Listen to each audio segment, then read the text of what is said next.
이삭은 자기 아내 레베카가 임신하지 못하자 언제쯤 알았을 거 아니에요. 결혼하고 나서. 그러면서 끈질기게 기도한 거예요. 언제까지 기도했어요? 그 응답이 주어질 때까지. 기도하니까 얼마 만에? 20년 만에 쌍둥이를 잉태하고 태어나게 되는 거죠. 그런데 리브가가 태중에서 아이들이 자랄 때 막 싸우는 거예요. 그 안에서.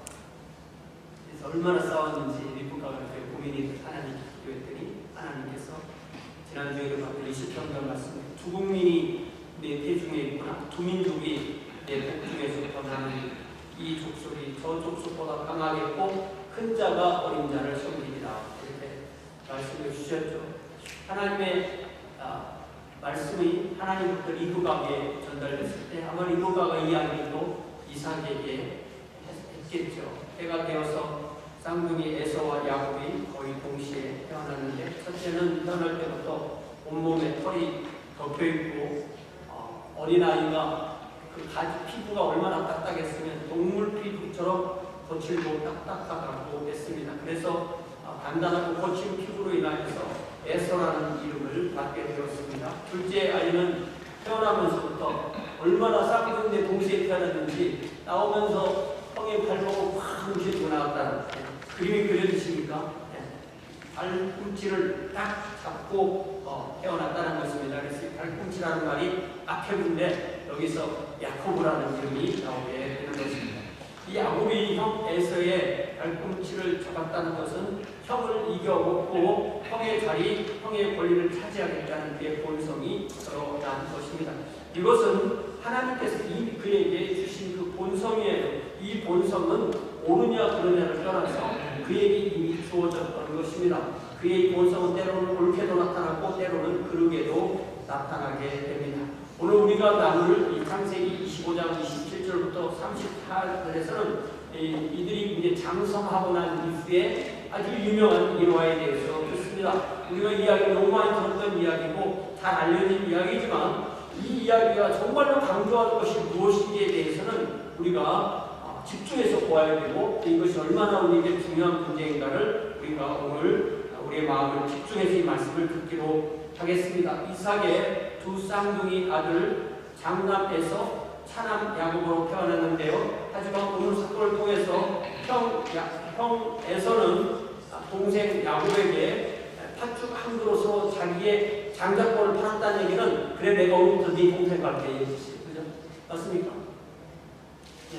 그러니까 나 형 안 해도 좋아. 네가 형이야 하면서 팥죽 한 그릇에 그것을 팔았다는 것입니다. 그래서 형이 동생이 되고 동생이 형이 되었습니다. 그래서 제가 지난주에는 설교제목을 뭐라고 했어요? 에서와 야곱 태어난 순서로. 오늘 설교제목 뭐라고 했어요? 야곱과 에서. 무슨 순서가 바뀌었으니까 야곱과 에서 그렇게 잡아보았습니다. 자, 27절에 보니까 이 지난주일 보면 마지막에서 보니까 이 쌍둥이 아들이 태어난 때가 이삭의 나이가 60이 되었다는 이야기를 들었습니다. 그런데 오늘 27절에 보니까 그 아이들이 이미 장성했다고 했어요. 장성했으니까 아무리 나이가 안 돼도 20살은 됐겠죠. 그러면 또다시 아버지 이삭은 80살이 된 거죠. 그 정도 나이대의 이야기라고 생각해 볼 수가 있습니다. 자, 이런데 에서는 집에 머물기보다는 들로나가 사냥을 하며 자랐습니다. 에서가 태어나자부터 들로나가서 사냥은 아닐 거 아니에요. 그럼 에서에게 사냥을 가르치는 사람 누구겠어요? 아버지겠죠. 이삭이겠죠. 그죠?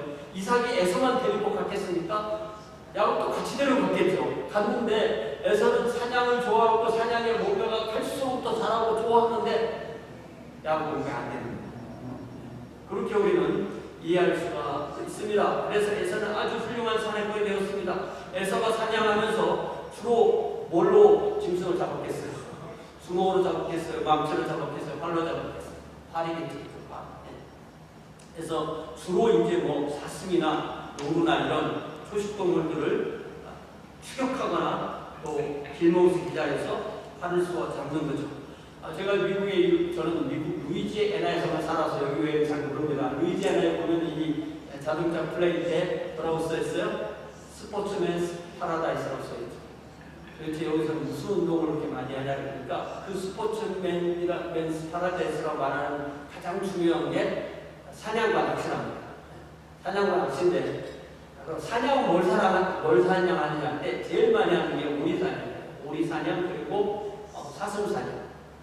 그리고 낚시는 이제 민물 낚시 있고 바다 낚시도 있고 그렇죠. 물론 총도 쓰지만 요즘 아주 사람을 잡을 만한 그런 석궁도 사용하기도 합니다. 저는 사냥 한 번도 안 했어요. 사냥과 하면은 굉장히 중독이 될 정도로 많은 사람들이 하는 것이에요. 대신 저는 바다 낚시를 좋아하는데요. 제가 바다 낚시 좋아하는 걸 다 아시죠? 바다 낚시를 좋아하긴 하는데 잘 못해요. 문제. 그 공부를 열심히 해서 배워야 되는데 갈수록 못해요. 근데 이제는 갔다 오는 것만 의미를 두지 뭘 잡겠다는 것은 이제 아예 포기했어요. 혹시 걸리면, 그러니까 내가 잡는 게 아니라 걸리면 가지고 오고 안 걸리면 그냥 왔다 갔다 하는 것만도 행복하다. 근데 대신 저는 생선을 하나님이 주시면 거의 모든 경우 잘 손질해서 버릴 것만 버리고 뭘 다 먹습니다. 자, 이렇게 옛날보다 훨씬 물고기를 못 잡지만 그래도 이 낚시 얘기가 나오면 귀가 번쩍 뛰고 기회 걸쳐 꼭 가야 돼요. 왜냐면 낚시는 1년에 이렇게 많이 못 가요. 많이 가봤자 불과 몇 개월입니다. 그래서 이 루이지애나에서 잘 사는 방법 중에 하나가 이 낚시를 하고 사냥을 하고 요 생활을 즐기는 거라고 저는 그렇게 알고 있습니다. 저는 이렇게 낚시를 좋아하는데 이 야곱은 별로 안 좋아해요. 야곱은 낚시도 사냥 이런 거 별 관심을 안 보여요. 그럼 그가 아버지 눈에 보기에 어때 보이겠어요? 아버지 눈에 보기에 이 큰아들은 가서 부지런히 뭘 잡아가지고 와서 나를 주는데 내가 도대체 우리 식으로 말하면 이제 방에 들어박혀서 이제 안 나오는 조용한 그런 아이라고 할 수가 있죠. 이삭의 가정은 주산업이 목축이고 또 농사도 져요. 그렇기 때문에 에서가 불로 나가서 이 들짐승을 잡는 것은 그게 어떤 레저도 되고 또 음식거리도 나오고 그런 거예요. 이게 그 사냥이나 낚시가 좋은 게 뭐냐면 열심히 놀았는데 먹을 게 들어온다는 거예요. 그래서 이건 좋습니다. 어쨌든. 그래서 에서는 그 즐기기 위해서 사냥도 했지 이게 뭐 자기가 사냥을 안 하면 불로 죽을 것 같은데 사냥은 그런 건 아닙니다. 에서가 이제 이렇게 한 종일 밖에 나가서 그 사냥을 해가지고 어깨에 딱 사슴 한 마리 딱 어깨에 메고 왔다 합시다. 그걸 바라보는 이 야곱의 눈길은 어땠을까요? 이게 그만큼 서로 다른 거예요. 야곱과 에서는 그만큼 다른 겁니다. 28절 보니까 이게 심각한 상황으로 가는 거예요. 왜 심각하냐면 아버지 이삭이 에서가 사냥한 고기를 좋아하기 때문에 이 먹을 걸로 연결돼서 큰아들을 좋아하는 거예요. 아버지가. 그리고 엄마는 또 야곱을 사랑하는 거예요.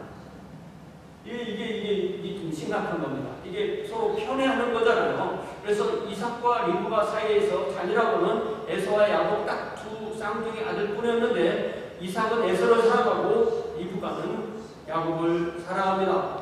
아버지 이삭이 장남 에서를 사랑한 것은 성경에 나온 대로 사냥한 들짐승을 가지고 와서 그걸 요리를 해서 주면은 그게 좋아서 리브가가 요리를 했던 에서가 요리를 했던 좋아했기 때문에 사랑했다는 거예요. 그래서 이삭과 에서는 아버지와 아들로서 아들 에서가 사냥한 들짐승을 중심으로 끈끈한 연대가 이루어진 것입니다. 그렇다면 왜 리브가도 그 고기 먹었을 거 아니에요? 야곱도 먹고 그랬을 거 아니에요? 그런데 리브가는 왜 야곱을 사랑했을까? 그거는 우리가 바로 전에 읽었던 그 23절의 말씀처럼 하나님께서 이 야곱에게 주신 그 말씀 때문에 리브가는 하나님이 아브라함을 선택하시고 이삭을 선택하시고 그 다음에 에서와 야곱에 났을 때 아브라함, 이삭, 에서가 아니라 아브라함, 이삭, 야곱으로 갈 것을 이미 하나님의 말씀을 들었기 때문에 더 야곱에게 관심을 기울이고 사랑했을 것이라고 우리가 충분히 이해할 수가 있습니다. 이삭은 아브라함, 이삭 그걸 분명히 알고 우리가 존경하는 그런 족장이었음에도 이 에서가 사냥한 고기에 정신이 팔려서 리브가를 통해서 주어진 하나님의 언약을 어느 정도는 망각하고 있었다는 것을 알 수가 있습니다. 또 더 나아가서 리브가는 아빠가 큰아들을 너무너무 사랑하니까 나라도 또 둘째를 날 또 사랑해야지, 그런 멘탈리티도, 그런 반작용적인 멘탈리티도 있었을 것이라고 생각할 수가 있습니다.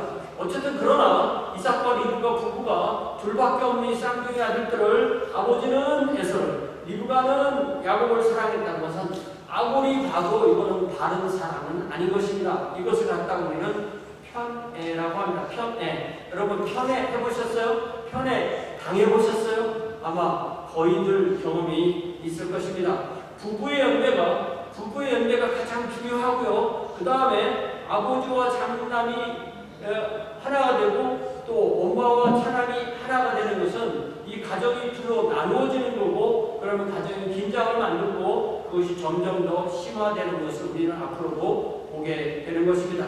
여기서 특히 이 이삭과 에서 아버지와 장남의 관계를 우리가 좀 더 조명해 보여야 되는데요. 왜냐하면 이 둘이 연결된 것이 그 음식으로 연결되어 있다는 거예요. 먹는 걸로. 음식으로 연결되는데 이게 우리가 먹지 않고 사는 사람 아무도 없어요. 그래 먹는 것을 죄악시하는 건 성경이 아닙니다. 하나님 예수 믿기 때문에 먹는 게 아주 혐오스럽고 먹는 건 죄악스러워, 이건 기독교가 아니에요. 성경은 절대로 그렇게 가르치지 않습니다. 그러나 문제는 뭐냐면 먹는 것이 나는 내 인생이 잘 먹는 게 내 인생의 목적이야, 이거 아니에요. 분명히 이게 아닙니다. 그래서 지난번에 그 오셨던 우리 오 선교사님이 오스카 말고 오석환 선교사님이 사람을 이렇게 굳이 구별하자면 살기 위해 먹는 유형 자기가 그렇대요. 그러나 먹기 위해 사는 유형 자기 사모님이 그렇대요. 근데 이게 그런 사람 사실 없어요. 그러나 이거를 그 양극단을 보면 어느 쪽에 좀 더 가까우냐 이런 말입니다. 뭐 누가 정말 나는 한 새끼 잘 먹는 게 내 인생의 목표야, 그게 잘 안 되잖아. 근데 그런 극단에 치우는 사람이 있고, 아니면 아메리카노 먹어도 돼, 그냥. 난 아메리카노 먹어도 돼. 그냥 한 끼 그냥 아메리카노 먹으면 돼. 우리 집으로 말하면 우리 제 아내는 뭐 한 끼 먹고 그냥 어떻게 먹으면 돼. 이런 스타일이고, 저나 제 딸은 매 끼니를 잘 먹어야 되는 스타일. 이 분명히 사람을 보면 자기가 자기를 생각해도 알 거예요. 나는 어느 쪽이라는 것을 분명히 알 수가 있습니다. 그래서 이 살기 위해 먹는 유형은 한 끼 한 끼가 무척 중요합니다. 지금 이 끼니는 내 인생의 마지막 끼니 맞습니까? 다음에 먹지. 다음에 온다는 거잖아요. 네. 다음에 와요? 모르잖아요. 제가 군대 가서 8개월 동안 계속 항상 두 끼씩 먹었어요. 왜? 다음 끼가 불안하니까. 어느 날 고참이 저한테 그러더라고. 왜 이렇게 많이 먹기를 다음 끼까지 먹을 정인아, 너 굶기면 니네 중대장 감옥 가. 절대 안 먹는다. 그러니까 좀 안심이 돼요. 군대라는 상황이 좀 그런 걸 좀 만들었던 것 같아요. 이렇게 먹는 것을 아주 중시하는 사람은 그 한 끼 한 끼를 자기 인생에서 다시 지나가면 더 이상 돌아올 수 없는 그런 생각을 하게 되는 거예요. 그렇게 되다 보면은 먹는 것이 인생의 제1 우선순위로 올라올 수가 있는 것입니다. 자, 그러면 그렇게 사는 것이 맞는 것인지 아닌 것인지를 성경 말씀을 통해서 보겠어요. 어디를 봐야 될 거냐면 여러분 빌립보서를 찾아보세요.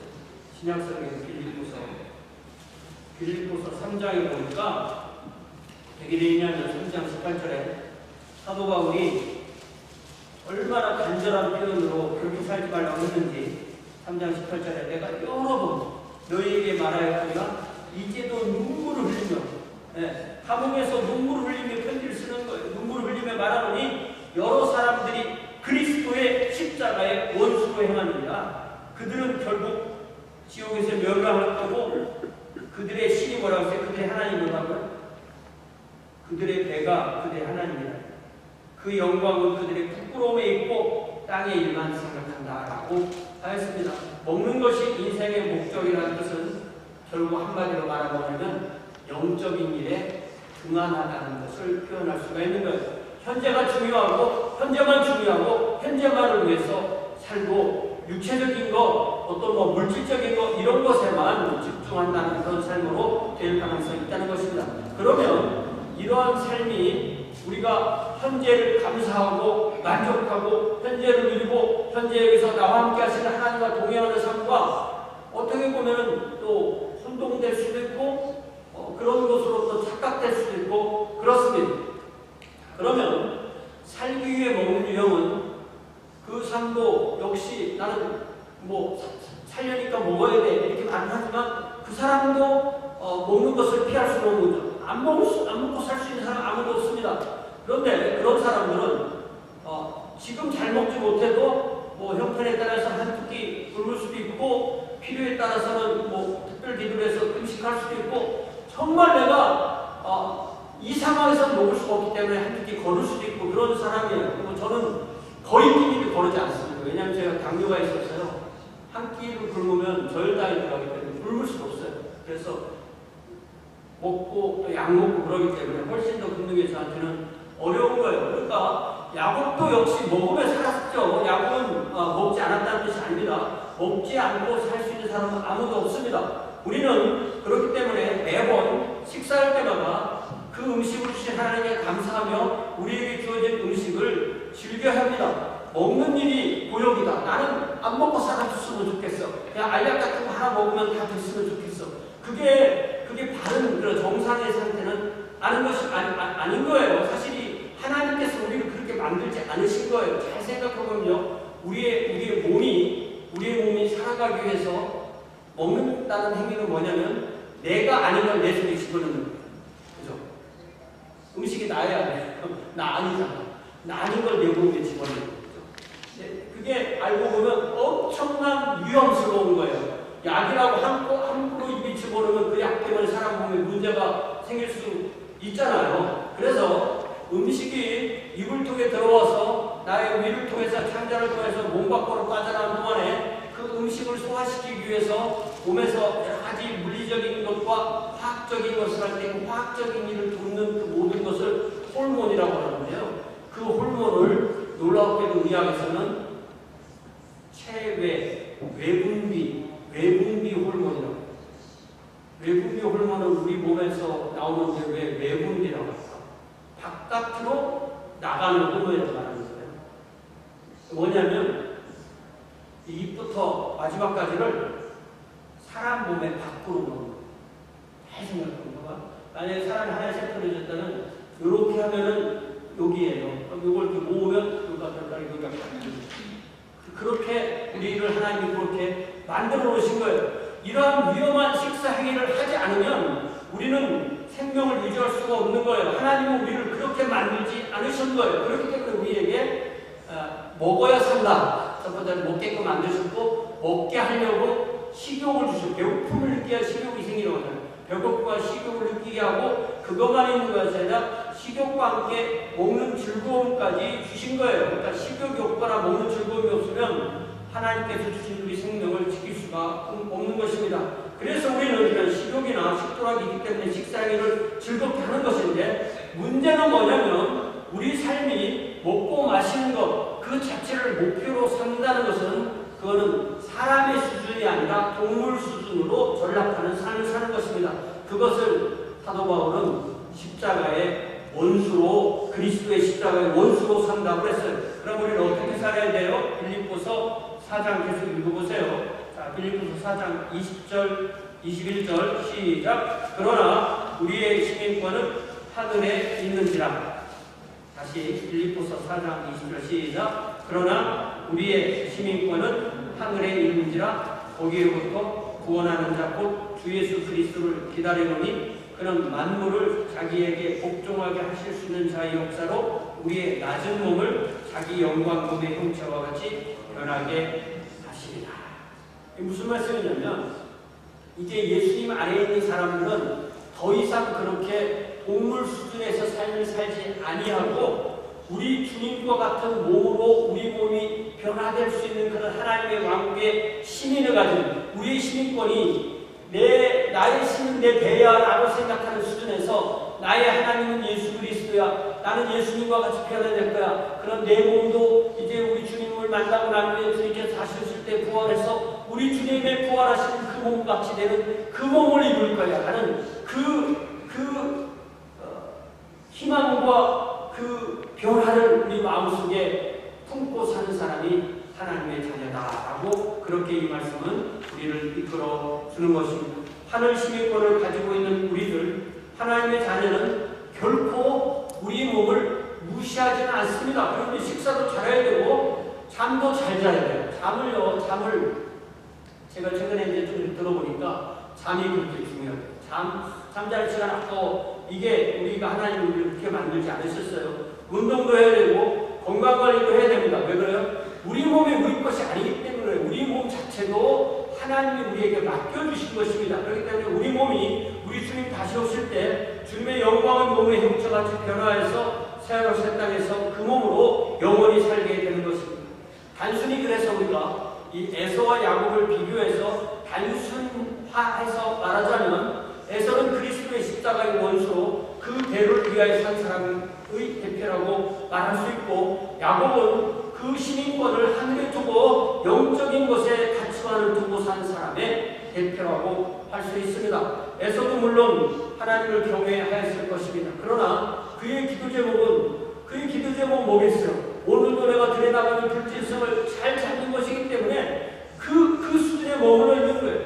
야곱은 아브라함, 이삭, 그리고 에서가 아니라 아브라함, 이삭, 야곱으로 이어지는 이 하나님의 약속을 기억하면서 내가 하나님의 그 약속에 거기에 서 있어야 되는데, 우리 어머니를 통해 해주신 그 말씀이 나에게 일어나야 되는데 그것이 어떻게 자기에게 연결되고 이루어질지만 굴뚝이 생각하며 기도하며 방 안에서 그것을 궁리한 사람이 누구예요? 야곱입니다. 그러니까 에서는 눈에 보이는 것, 감각적인 것을 수고했습니다. 그러나 야곱은 눈에 보이지 않는 것, 영적인 것을 수고했습니다. 특별히 에서와 야곱이 딱 태어나서부터 15년이면 길잖아요. 사람이 하나의 자아를 이룰 때잖아요. 그때까지 아브라함과 함께 살았어요. 그렇죠? 그렇다면 아브라함을 통해서, 할아버지를 통해서 많은 하나님의 언약에 대해서 계속 배웠을 것이라는 것을 충분히 생각할 수가 있습니다. 야곱은 하나님의 언약이 자기에게 임하기를 간절히 원했지만 에서는 그런 말을 들어도 별로 관심이 없었을 것이다 라는 소리는 알 수가 있는 것입니다. 이렇게 아버지 이삭과 큰아들 에서, 그리고 어머니 리브가와 작은아들 야곱의 삶은 10수년을 가다 보니까 계속 벌어진 것을 충분히 알 수가 있는 것입니다. 야곱은 형 에서의 삶의 패턴을 잘 알게 됐고, 그것에 근거해서 자기 나름대로 내가 이제 동생이지만 내가 형이 되고 형이 내 동생이 된 계획을 딱 세우고 그 계획을 실행에 옮기는 거예요. 야곱이 얼마나 심각한 그런 가혹한 인물이었는가 우리는 충분히 볼 수가 있습니다. 29절 보세요. 이제 야곱이 죽을 수 없다고 했어요. 에서가 들에서 돌아와서 심히 피곤하다. 이걸 잘 생각해보면, 그러니까 에서는 오늘도 사냥하기 위해서 들러 나간 거예요. 이것을 잘하는 야곱이 자신의 계획을 실행에 옮기기 위해서 적당한 시간에 이르자 이제 모든 준비를 붉은 팥을 주 재료로 하는 죽을 만들기 시작하는 거예요. 자기가 요리하는 죽이 최고로 맛있게 다 끓는 그 시점에 에서가 들에서 피곤한 상태로 돌아와서 그 죽을 보자마자 딱 먹고 싶은 생각이 드는 그런 걸 딱 시간을 맞추는 것입니다. 이처럼 야곱은 철저한 계산을 할 수 있는 사람입니다. 그러니까 말 없는 사람이 무서워요. 말이 많은 사람은 별로 안 무서워요. 말이 없는 사람이 무서워요. 이 야곱이 무서운 사람이죠. 적당한 시간이 이르자 들에서 피곤한 상태로 에서가 돌아왔습니다. 아마 잘은 모르겠지만 그날은 짐승도 못 잡았을 가능성도 있습니다. 자, 그러면서 30절 보니까 에서가 야곱에게 말합니다. 내가 피곤하니 그 붉은 것을 내게 먹게 하라. 이렇게 말하였습니다. 자, 그래서 에서는 야곱이 붉게 또 아주 그냥 먹고 싶게끔 끓여놓은 그 팥죽을 보자마자 야곱에게 자기가 그것을 먹게 해달라고 먹자 이렇게 말했어요. 형이 달라고 하면 주면 되잖아요. 네. 너무너무 배도 고팠고 그 배고픔을 해결하는 것이 급했습니다. 그래서 에서는 팥죽이라도 부르지도 못하고 그 붉은 거 그랬어요. 그게 제가 성경을 보니까요, 히브리어를 보니까 우리 성경에 잘 번역을 안 하는데 가끔 그렇게 번역하는 게 있어요. 레드 띵이 있어요. 붉은 말이라는 걸 2번 말해요. 사람이 급하면 막 더듬잖아요. 그래서 고록을 나타냅니다. 그래서 어떤 성경, 영어 성경에 레드를 2번 쓴 그런 번역이 좀 있습니다. 그래서 이 레드라는 말이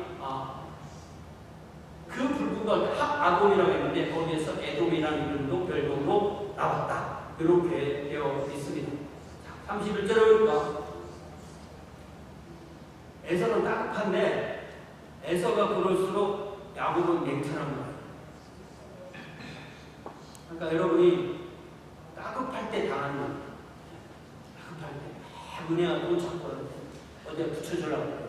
자기가 그렇게 당할 수가 있다는 걸 생각을 해야 되는데 따급하면 그런 생각을 못하는 거예요. 야곱은 그동안 수도 없이 생각하고 마음에 연습했던 그 말을 내뱉습니다. 형의 장자의 명분을 오늘 내게 하리라.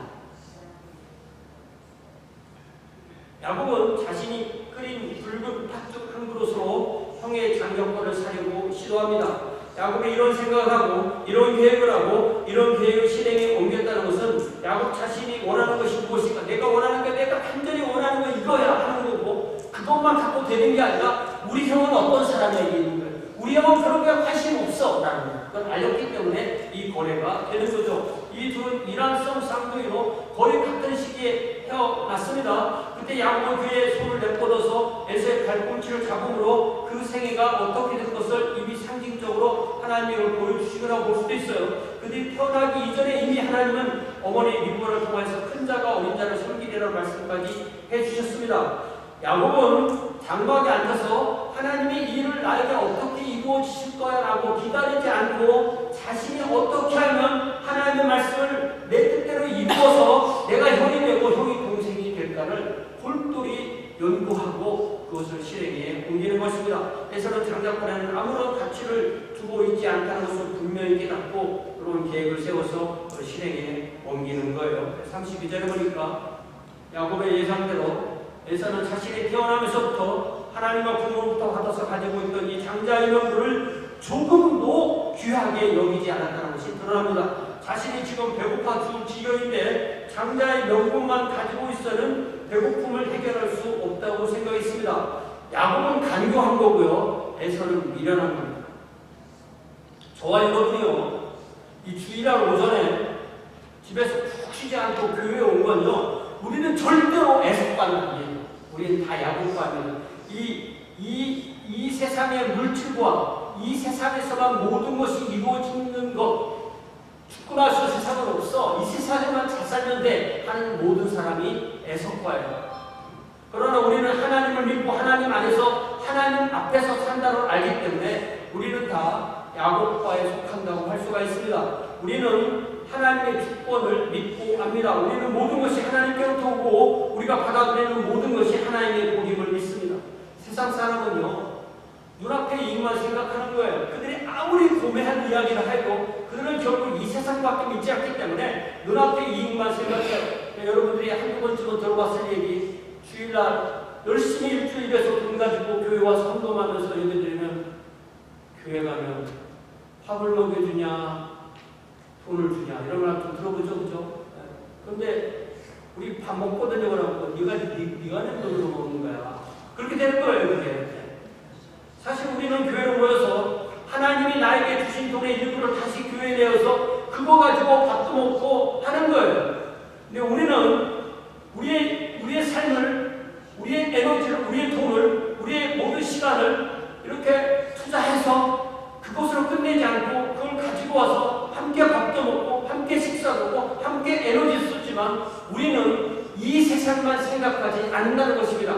우리는 이 세상과 올 세상, 그리고 우리는 사람만 생각하는 것이 아니라 우리와 하나님을 생각하는 사람입니다. 그렇기 때문에 우리는 결코 절대로 애석과는 될 수가 없는 것입니다. 우리는 누굽니까? 우리는 삼위일체 하나님이 우리에게 개인적으로 찾아오셔서 하나님의 왕국을 세우시는데 우리를 초청해서 우리를 하나님의 왕국 백성으로 삼아주셨다는 그것을 가장 소중한 가치로 여기고 사는 사람이 우리입니다. 우리가 하나님의 자녀가 되고 하나님의 왕국 백성이 되고 하나님의 마같은 제사장이 되어서 세상에 하나님을 대표하는 하나님의 사신으로 살아가는 것을 분명히 깨닫고 그것을 인식하고 세상에 그것을 드러내는 것이 나의 가장 소중한 사명이라는 것을 알면서 사는 사람이 바로 우리입니다. 그렇기 때문에 우리는 내가 그리스도인이라는 것을 알고 그 명분과 그 권리를 소중히 여기는 것입니다. 그것이 바로 우리가 영적 권리를 가지고 사는 거예요. 그래서 우리는 에서 종류에 속하는 사람은 아닌 것입니다. 우리는 야곱의 종류에 속하는 사람이에요. 그런데 오늘 본문에서 에서는 순수한데 미련합니다. 그죠? 야곱은 지혜로운데 간악한 거예요. 그러니까 우리는 이걸 잘 섞어가지고 에서의 순수함과 야곱의 지혜로움을 가져야 돼요. 그러니까 이게 미련하고 간악하면 더 심각한 거죠. 그래도 순수함도 가져야 되고 또 지혜도 가져야 되는 거죠. 그래서 우리 주님께서 뱀처럼 지혜롭고 빌비처럼 순결하라고 그렇게 말씀하시는 것입니다. 그래서 오늘 이 본문을 우리가 오해하지 말아야 될 것이 이 본문이 이 하나님의 말씀이 우리는 야곱과 같이 수단과 방법을 가리지 않고 네가 원하는 것을 얻어라 그런 것을 가르쳐주는 말씀이 아니라는 것입니다. 이 성경이 야곱이 했던 이 행동 자체가 결코 잘했다고 그의 계획과 그의 실행 자체를 장려하고 칭찬하기 위해서 이 말씀을 해주는 것이 아닙니다. 그럼에도 우리는 야곱에게 있는 뚜렷한 장점 하나를 분명히 배워야 되는 것인데 그것은 바로 뭐냐면 하나님의 언약이 흐르는 그 당사자가 내가 되어야 되겠다는 그 영적인 소망을 분명하게 가지기를 원했다는 점이 이 야곱을 통해서 우리가 분명히 배울 수 있는 것입니다. 자, 이렇게 누가 더 따뜻했을까요? 에서도 따뜻하지만 야곱도 따뜻한 거예요. 33절에 야곱이 이르되 오늘 내게 맹세하라. 에서가 맹세하고 장자의 명분을 야곱에게 간지라. 그러니까 이 33절이 이 거래가 완성된 거예요. 그죠? 근데 그 거래가 뭐냐면 에서는 말로 하는 거예요. 말로. 그래 내 장자권 이걸 가져. 그리고 야곱은 형에게 자기가 끓인 음식을 주는 거예요. 이 거래로 이제 에서와 야곱의 순서가 야곱과 에서의 순서로 바뀌게 되는 것입니다. 형이 동생이 되고 동생이 형이 된 것입니다. 큰 자가 어린 자를 섬기자는 하나님의 말씀이 이렇게 이루어진 것입니다. 야곱은 그릇된 방법을 사용했지만 그는 하나님의 언약과 그 복을 간절히 사모했습니다. 에서는 그러한 영적인 것에는 도무지 관심이 없었습니다. 야곱이 에서에게 이 거래에서 준 것은 한 그릇의 붉은 팥죽입니다. 이것은 분명히 눈에 보이는 거죠. 만약에 우리가 누가 팥을 가지고 죽을 맛있게 들었다면 여러분 그거 얼마에 파시나요? 5불이면 정말 지금 미국 돈으로 말하면 5불 정도 된다. 5불. 중앙불이시니까. 그런데 에서가 야곱에게 준 장자권은 눈에 보이지도 않는 거고 또 값으로 환산할 수 없는 것입니다. 그런데 그 장자권 그 자체를 가지고는 배고픔을 해결할 수가 없는 거예요. 만약에 여러분이 집에 황금이 얼마 끼고 싶으세요? 한 100톤쯤 쌓였다 합시다. 100톤. 그런데 무슨 이유로 먹을 게 하나도 없는데 내가 그걸 먹은 거 살 수가 없어. 그러면 저 황금을 먹고서는 못 살아요. 그죠? 그 황금을 음식이나 바꿔야지. 그러면 황금 이만큼 주면 먹을 거 이만큼 준다고 해도 어떤 상황에서 바꿔야 될 때가 있는 거예요. 뭐 인플레이션이 되면 그렇게 될 수도 있겠죠. 그러나 당장의 육체적인 필요와 장자권이 상징하는 더 깊고 지속적인 영적 유산, 요 장자권이 주고 있는 그 깊은 그것과 한 그릇의 팥죽은 도저히 비교가 될 수가 없는 거예요. 그러면 우리는 에서가 그러면 만약에 여러분이 에서처럼 당하지 않으려면 어떻게 해야 되는가? 자신은 처음부터 하나님과 부모로부터 받아서 가지고 있는 장자의 권리를 소중히 여겼어야 되고 소중히 여겼으면 이렇게 행동하지 않을 것이라는 것입니다. 자신의 배고픔을 참고 스스로 음식을 만들어 먹을 수도 있는 거죠. 그러나 그는 결국 그렇게 행동하지 않았습니다. 왜 그렇게 행동하지 않았다 말을 하냐면 34절에 보면 이래요.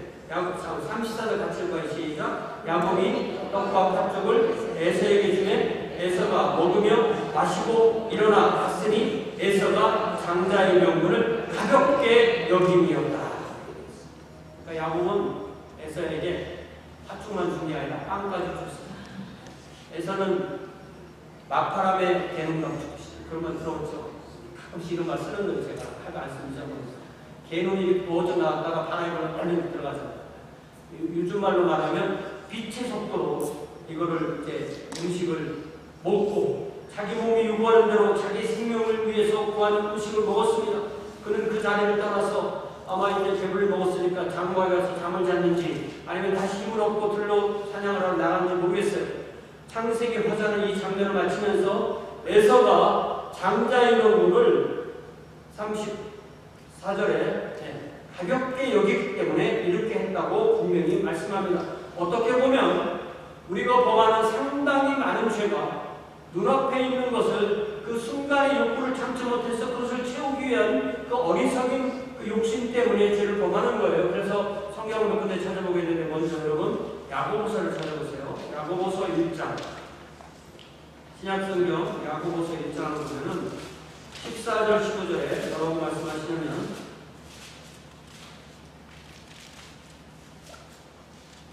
하나님은 사람을 시험하지 않는다라고 말씀하시면서 그러면 하나님은 사람을 템트하지 않는다는 거죠. 하나님은 우리에게 트라이얼을 주지만 템트하지 않으시는데 각 사람이 14절에 오직 각 사람이 to be tempted 되는 것은 시험을 받는 것은 자기 욕심에 끌려 미혹되니 욕심이 잉태한 즉 죄를 낳고 죄가 장성한 즉 사망을 낳느니라 라고 말씀하셨습니다. 그렇기 때문에 우리가 하나님이 우리에게 주신 그 기본적인 욕망을 통제할 능력이 없다면 그 결과가 치명적일 수 있다는 것입니다. 이는 분명 영적 분발력과 이 찰나의 욕망보다 훨씬 중요한 것, 그러니까 영적 분별력과 이 찰나의 욕망 사이에서 훨씬 중요한 것의 우선순위를 우리가 분명히 갖지 않으면 이렇게 심각한 문제가 생길 수 있다는 거예요. 사도 요한은 또 뭐라고 말했는지 요한일서를 찾아보겠습니다. 요한일서 2장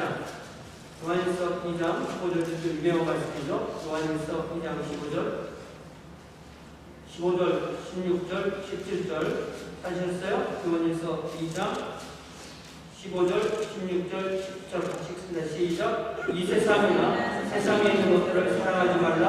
누구든지 세상을 사랑하면 아버지의 사랑이 그 안에 있지 아니하니 이는 세상에 있는 모든 것이 육신의 정욕, 안목의 정욕, 이생의 사랑이니 다 아버지께로부터 온 것이 아니요 세상으로부터 온 것이라. 이 세상도 그 정욕도 지나가되 오직 하나님의 뜻을 행하는 자는 영원히 거하느니라 라고 말씀하십니다. 그렇기 때문에 이 말씀은 이 세상에서 욕망이 매력적으로 보일지 모르지만 일시적인 것이라는 것을 상기시켜줍니다. 그 순간을 이기지 못해서 그런 죄에 빠진다는 거죠. 반면에 하나님의 뜻을 행하는 사람은 영원히 지속된다고 말씀하셨습니다. 그렇기 때문에 우리가 이 야곱과 에서 이야기를 들으면서 우리의 가치관이 우리의 삶을 형성하고 궁극적 우리의 운명까지 결정한다는 것을 분명히 인식해야 되는 것입니다. 자, 한 번 더 직접 에서의 믿음을 언급한 곳이 있는데요. 히브리서를 찾아주세요. 앞으로 가서 히브리서 12장 16절 17절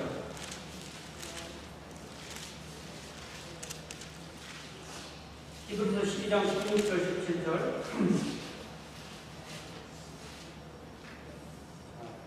16절 10절 같이 읽어봐요. 시작. 은행하는 자와 꼭 한 그릇 음식을 위하여 장자의 명분을 한 에서와 같이 망령된 자가 없도록 살피라. 너희도 아는 바와 같이 그가 그 후에 축복을 이어받으려고 눈물을 흘리며 구하되 버림바가 되어 회개할 기회를 얻지 못하였느니라 라고 하였습니다.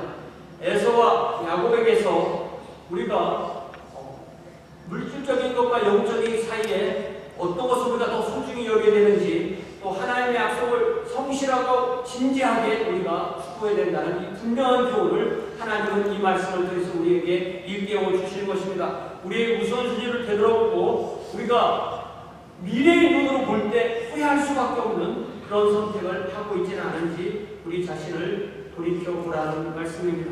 또 우리가 이제 말씀을 마치면서 우리 주님께서는 산상수훈 마태복음 6장에서 우리의 가장 기본적인 것, 우리가 먹고 마시고 입고 하는, 사람이요 먹고 마시고 입고 안 하고 살 수 있는 사람 아무도 없습니다. 여러분 마태복음 6장을 찾아보세요. 마태복음 6장에 보니까 우리 주님께서 그걸 우리가 염려하는 것 이상으로 우리 주님은 그것을, 우리가 그런 것이 필요하다는 것을 다 아시는 거예요. 그렇기 때문에 31절에 그러므로 염려하여 이르기를 무엇을 먹을까, 무엇을 마실까, 무엇을 입을까 하지 말라.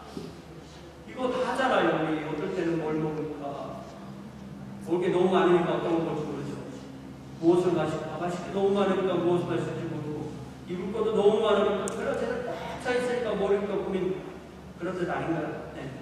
오늘날은 그렇게 적용할 수도 있는 것 같아요. 그러면서 32절에 이는 다 이방인이 구하는 것이라 너희 하늘 아버지께서 이 모든 것이 너희에게 있어야 할 줄 아시는. 무슨 말씀이에요? 우리가 먹을 게 없고 마실 게 없고 입을 게 없을지라도 하나님이 다 주신다. 그러니까 그거 너무 염려하지 말아라. 이렇게 말씀하시면서 33절, 자 함께 읽습니다. 시작. 그런즉 너희는 먼저 그의 나라와 그의 의를 구하라. 그리하면 이 모든 것을 너희에게 더하시리라. 우리 주님께서는요, 이 말씀을 통해서 우리에게도 애서가 필요한 거 필요해요. 그러나 우리가 그렇게만 살 수가 없고 야곱처럼 하늘의 소망을 두고 사는 것, 그것이 우리의 우선순위가 됩니다. 그것을 뭐라고 말씀하시냐면 하나님의 왕국과 그분의 의라고 그렇게 말씀하시는 것입니다. 그럴 때 그 우선순위가 분명히 이루어질 때, 그러니까 우리가 하나님을 섬기는 것은 우리가 열심히 살고 레저로 남는 걸로 그래도 좀 여유 있을 하나님을 섬기는 것이 아니라는 것입니다. 하나님을 섬기는 삶에 의해서 그 모든 것이 이루어진다는 우리의 정체성, 하나님 앞에서 우리의 분명한 모습을 분명하게 깨닫게 된다는 말씀입니다. 우리 주님께서 오늘 본문에 에서와 야곱과 에서를 통해서 우리에게 해주시는 말씀이 분명하게 이 마태복음 6장 33절에서 이 우선순위에 대해서 분명하게 이루어진 것입니다. 이 시간에 우리 집사님 반주하시는 동안에 우리도 정말 야곱처럼 먼저 하나님의 왕국과 하나님의 의를 구하는 저의 여러분이 되어서 이 한 주간을 주님 앞에 그렇게 살기 원한다고 주님 앞에 간절한 기도로 소망하는 시간을, 소리 내어서 기도하는 시간을 갖습니다.